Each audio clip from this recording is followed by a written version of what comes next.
A Revolução Industrial na Inglaterra.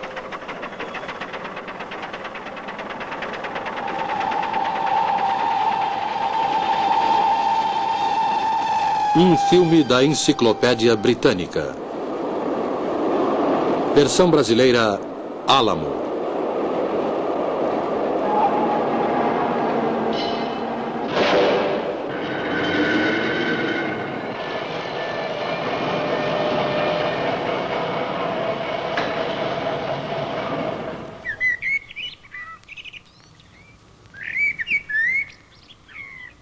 Voe com sua imaginação até a Inglaterra.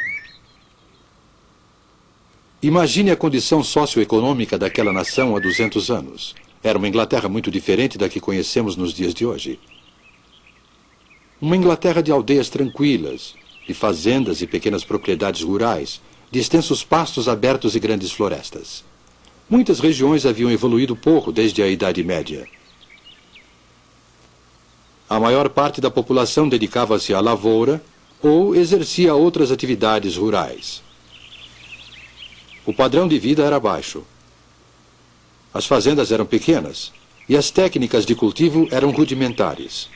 O ciclo de culturas era quase desconhecido, assim como desconhecidas eram as técnicas de aumento de produção de alimentos. Havia pouca coisa para os carneiros comerem durante o inverno. Só o que Deus mandava para eles. A maioria morria. Agora vamos verificar as condições da manufatura, especificamente na área têxtil. Naquela época, a manufatura de lã era o grande alicerce da prosperidade inglesa. Em todas as casas, encontrava-se uma roda de fiar, e em todas as aldeias, um tear manual. Esse método de manufatura foi denominado sistema doméstico.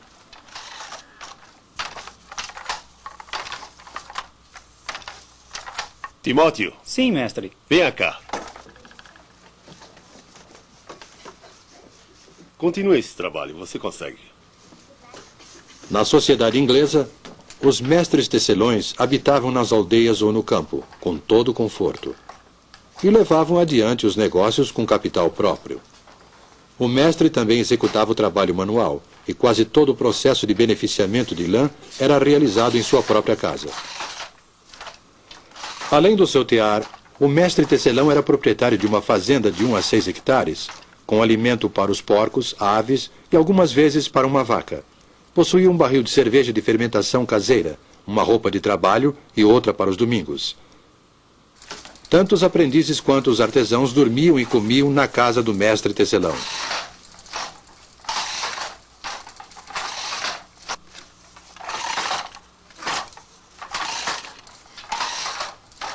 Mantenha o movimento firme, rapaz. Estou tentando, mestre, estou tentando. Claro, eu estou vendo seu esforço. Os mestres e os seus empregados eram geralmente ligados pela afeição, a ponto de não desejarem se separar. Os mestres pensavam que era obrigação deles manter os seus homens, inclusive quando os negócios não corriam de forma satisfatória. Consequentemente, um trabalhador vivia e morria no mesmo local onde havia nascido. O mestre e sua família produziam eles próprios quase todos os produtos que consumiam. Ned?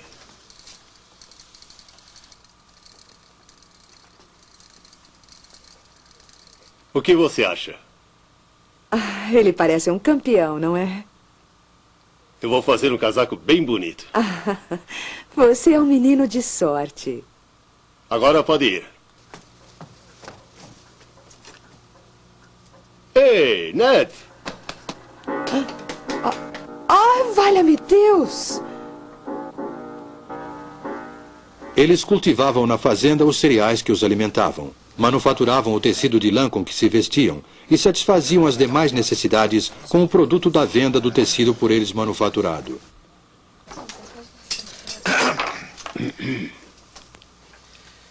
Senhor, esteja presente à nossa mesa, esteja aqui em todo lugar. Senhor adorado, abençoe vossas criaturas e permita-nos compartilhar com o vosso banquete no céu. Amém. Amém. O mestre tecelão costumava sentar-se à cabeceira da mesa de carvalho. Rodeado pela sua família e seus empregados, ele rezava a oração de ação de graças, servia o pão e o purê. Às vezes tomava uma caneca de cerveja, sem servir aos seus homens. Mas essa era uma das poucas diferenças entre o modo de viver do mestre e o dos empregados.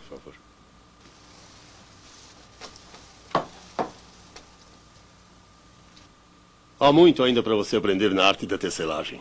O pagamento é muito pouco para o aprendiz. Dinheiro não é uma coisa boa no bolso dos jovens. Na realidade, havia um aspecto muito desagradável no relacionamento entre o mestre tecelão e os trabalhadores. Existia, por exemplo, uma lei do governo proibindo aos trabalhadores de fazerem greve para reivindicar aumento salarial. Fizeram uma greve no inverno passado, mas a paralisação cessou por causa da repressão.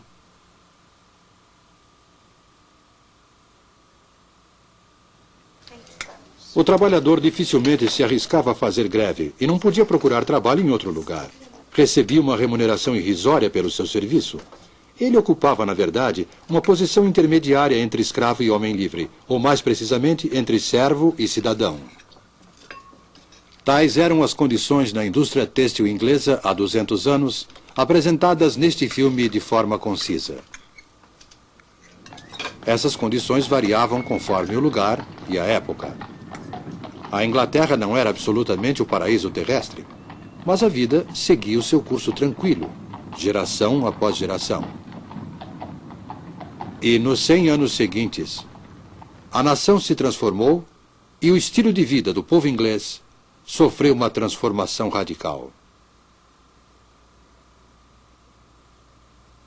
Aldeias tornaram-se vilas, vilas tornaram-se cidades, e a manufatura foi transferida das tranquilas propriedades rurais para as fábricas.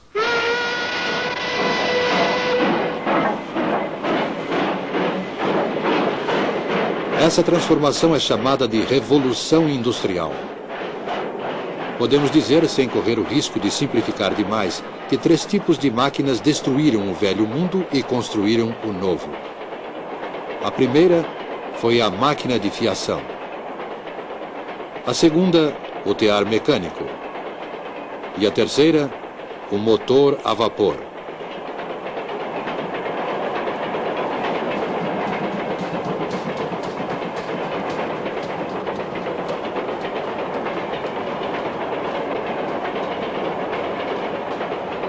A máquina de fiação, o tear mecânico e o motor a vapor. 3 instrumentos que, juntamente com outras máquinas, transformaram o mundo. Desde os tempos primitivos, o homem vem fabricando e utilizando instrumentos. O instrumento executa um trabalho pequeno, visto que os músculos do trabalhador fornecem a força e o seu cérebro a habilidade. Séculos e séculos de fabricação e de utilização de máquinas.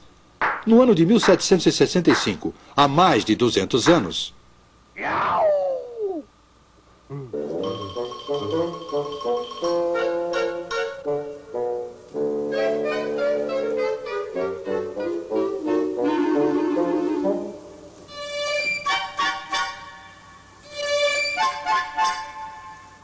Jenny! Jenny! Eu consegui!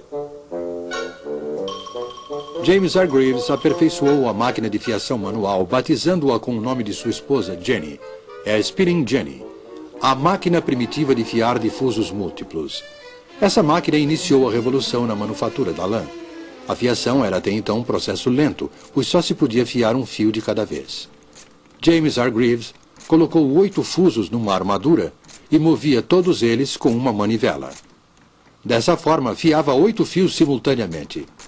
A engenhosidade de Hargreaves lhe angariou o desagrado dos seus companheiros fiandeiros, que temiam perder o trabalho por causa da máquina.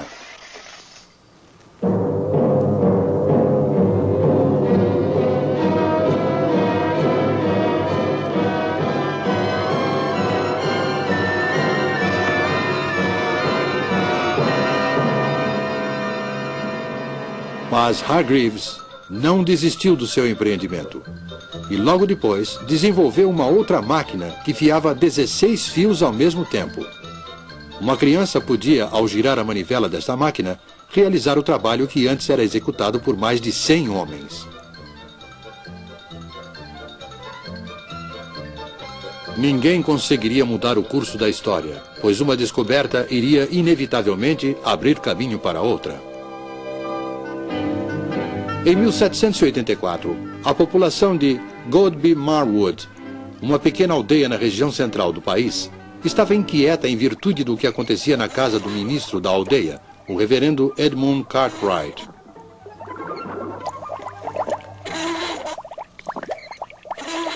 Acontecem coisas muito estranhas ali naquela casa. Parecem coisas do diabo.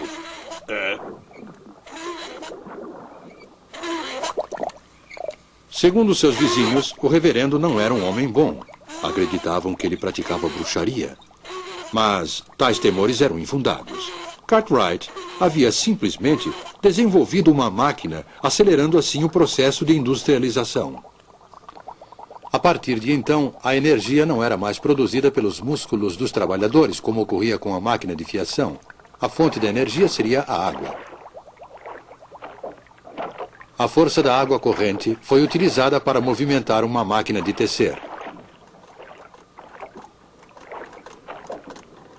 Estava criado o tear mecânico. O trabalho manual na indústria têxtil foi abandonado, como foi também o velho sistema doméstico de manufatura. O tear mecânico, além de ter um preço elevado para o tecelão comum, era muito grande para ser colocado em casa. Mas, se se pudesse comprar 12 teares e instalá-los num prédio, foi dessa forma que o tear mecânico acelerou o crescimento da indústria e do sistema industrial. A partir dessa época, em lugar de trabalhar em sua própria casa, o tecelão passou a morar em um lugar e a trabalhar em outro.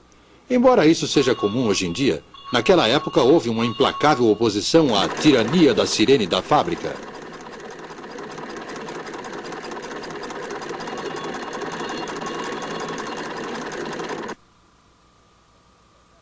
Houve tempos em que eu tinha vontade de jogar as minhas lançadeiras no chão. Mas a máquina que daria o maior impulso à Revolução Industrial ainda estava por vir.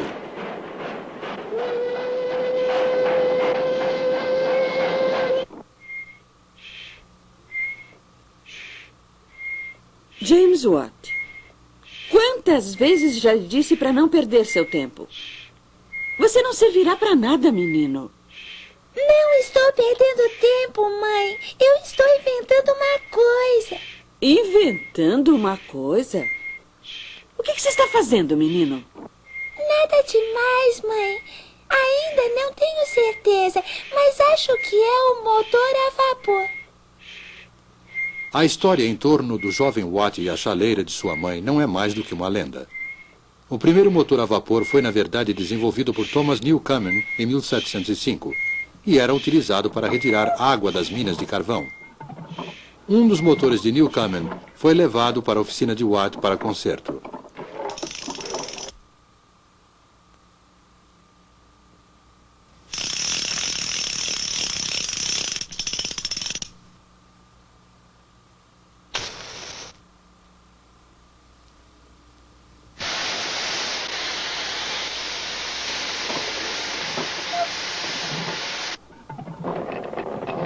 James Watt empenhou-se nesse trabalho e, por volta de 1781, aperfeiçoou o motor, convertendo-o em grande fonte de força. Essa era uma força barata e podia ser utilizada para dar movimento a todos os tipos de máquina.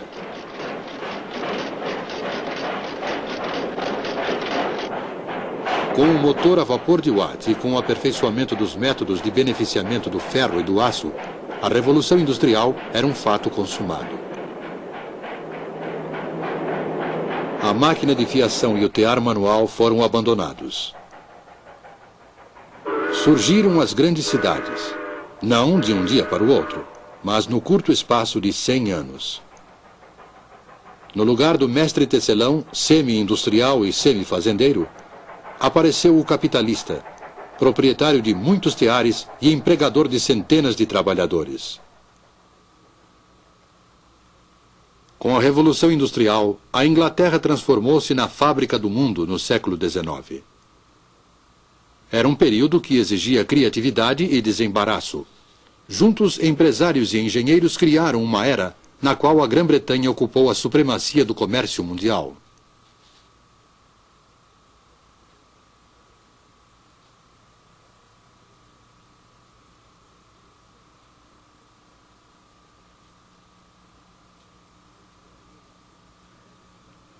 Parecia haver motivos suficientes para grande otimismo. Ser um inglês no início do século XIX significava ter acesso, se fosse um inglês rico, a todas as comodidades e prazeres que o mundo podia oferecer. E a grande massa da população? A maior parte da população caía cada vez mais na indigência e na miséria.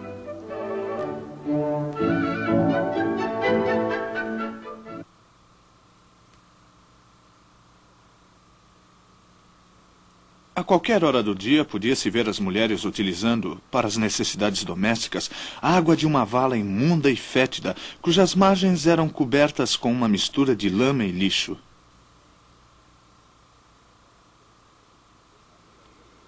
A vida do trabalhador inglês, incluindo mulheres e crianças, era uma luta miserável pela sobrevivência, tendo dois inimigos, o empregador e a máquina. Sim, senhor. Comecei a trabalhar na tecelagem quando tinha 7 anos.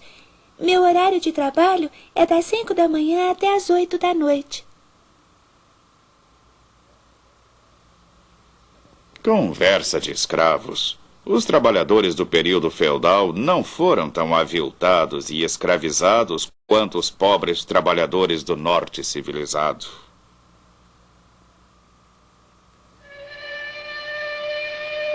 Os homens eram empregados nas minas de carvão para o serviço de escavação. Seus instrumentos de trabalho eram as picaretas e as pás. As mulheres e também as crianças eram encarregadas de arrastar a carga do carvão bruto de uma extremidade à outra através dos túneis subterrâneos.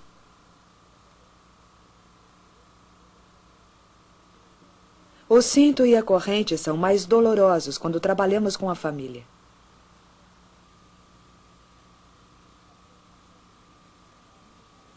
É comum as mulheres largarem a carga e caírem da escada.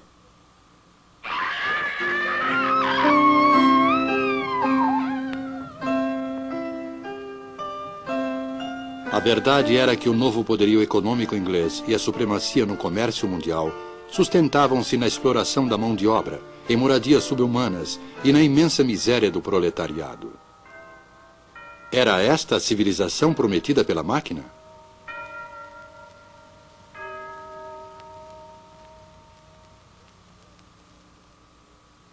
Observo com prazer que a classe operária inglesa está conscientizada de sua exploração e que ela odeia aqueles que a exploram. Há uma diferença no comportamento dos trabalhadores. Alguns deles mal nos cumprimentam. Todos os projetos de reforma não poderão evitar os males terríveis que vejo se acumulando há muito tempo. Meus empregados pobres? Não os contratei de acordo com as normas do mercado? Não lhes pago, inclusive, até os centavos de seus salários? Segundo o Dr. Arnold, o problema social era dramático e a Inglaterra seria fatalmente tragada por uma revolução civil sangrenta.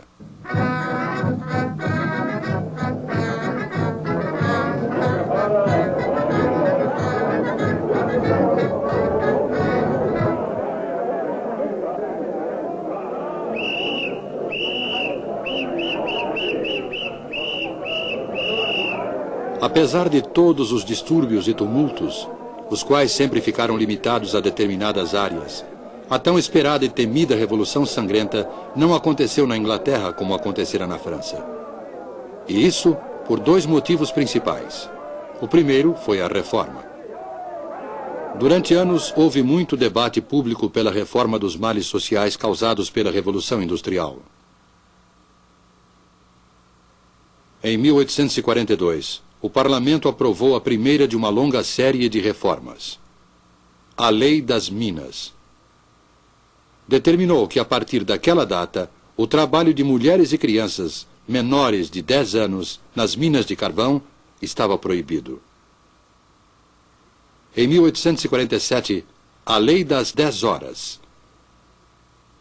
A jornada de trabalho de mulheres e crianças na indústria têxtil não deveria ser superior a 10 horas.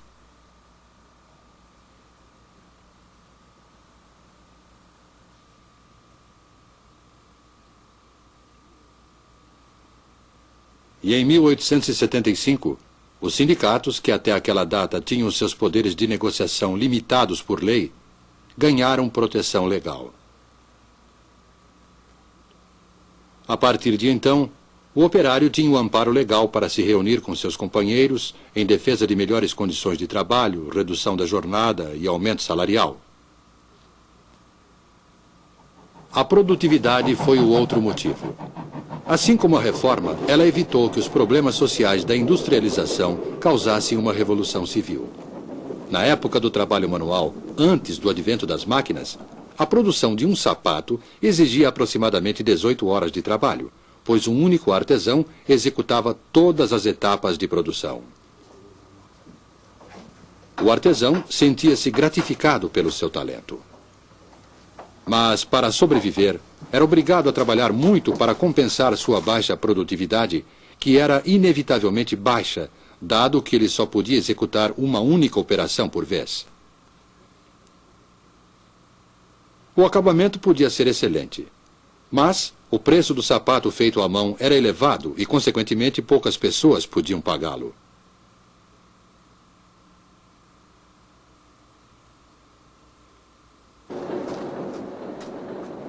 Com o advento da máquina, a produtividade dos trabalhadores cresceu espantosamente. Implementou-se a divisão do trabalho. Do beneficiamento do couro até o produto acabado, cada operário executava somente uma operação, repetindo-a várias vezes. Desde que o couro estivesse beneficiado, um sapato podia ser produzido em menos de 20 minutos, ao invés de 18 horas exigidas pelo método artesanal.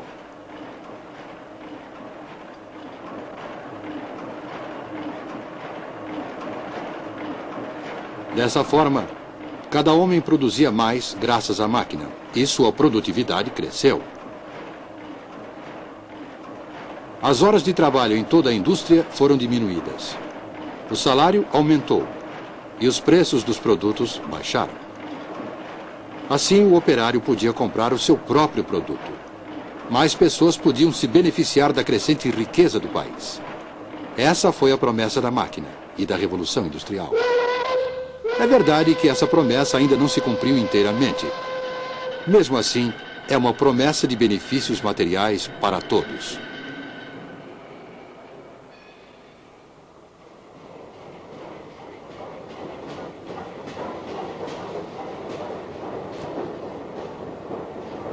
O século XIX, o século da Revolução Industrial, foi uma época de grandes realizações para a Inglaterra.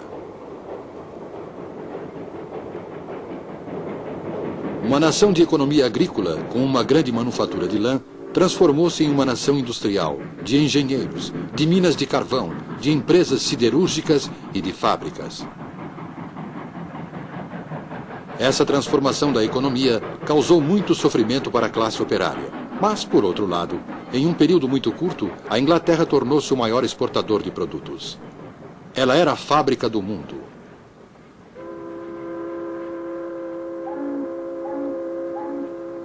Além de exportar locomotivas, motores a vapor, têxteis e outros produtos acabados, talvez o que mais a Inglaterra exportou foi a industrialização. Dessa ilha separada da Europa pelo oceano, a Revolução Industrial se espalhou, levando para o mundo os grandes problemas, assim como os benefícios materiais da moderna civilização industrial.